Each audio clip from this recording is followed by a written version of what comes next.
Your software says the job is complete. Accounting says it isn't ready to invoice. That gap is where commercial HVAC companies start building spreadsheets. Imagine a technician finishes a chiller repair. The equipment is running, the customer signs off, and the visit is closed. But the office is still missing the purchase order. A part was taken from a truck but never added to the job. The technician's time needs a correction, and nobody confirmed whether the invoice goes to the building, the property manager, or the corporate billing office. Operationally, the work is done. Financially, it isn't.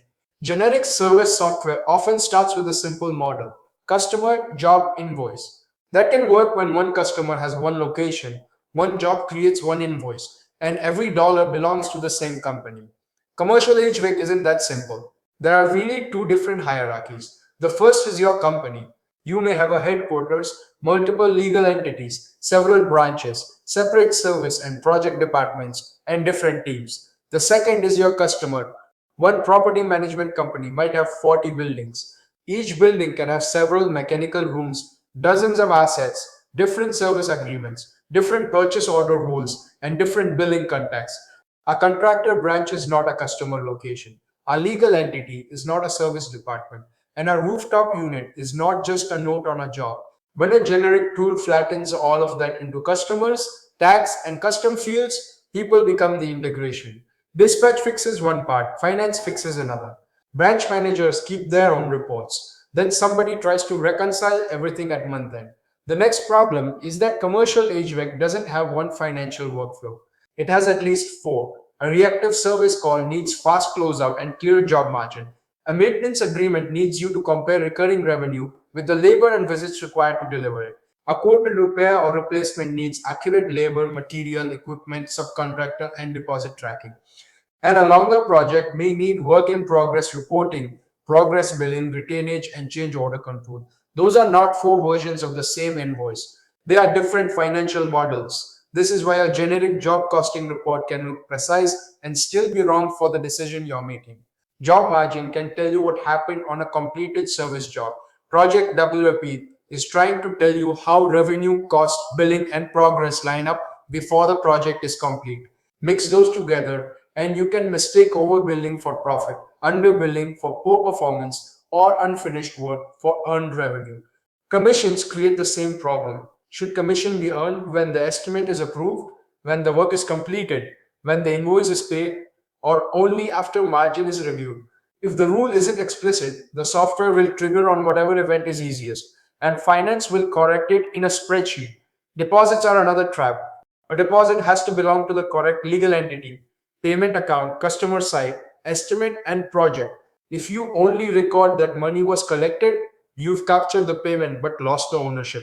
So, how do you manage this without buying five disconnected systems? Start by drawing the two hierarchies separately. On one side, entity, branch, department, and team.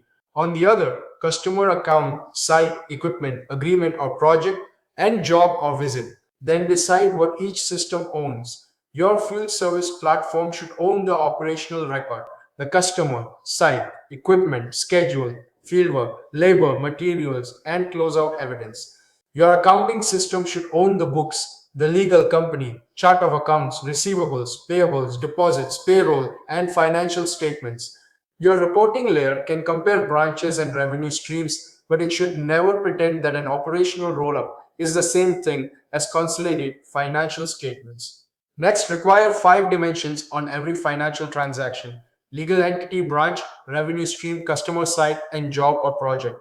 If one of those is missing, the transaction isn't ready to move downstream. Then create an invoice readiness gate.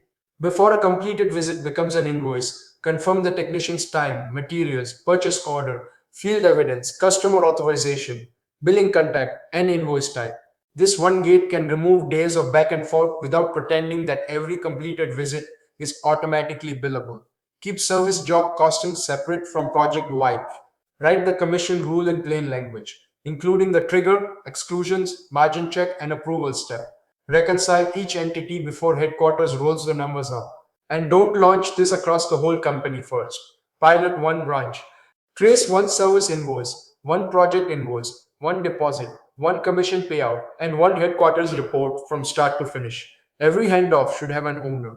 Every number should trace back to the work. Every exception should be visible before month end. That's the field camp point of view.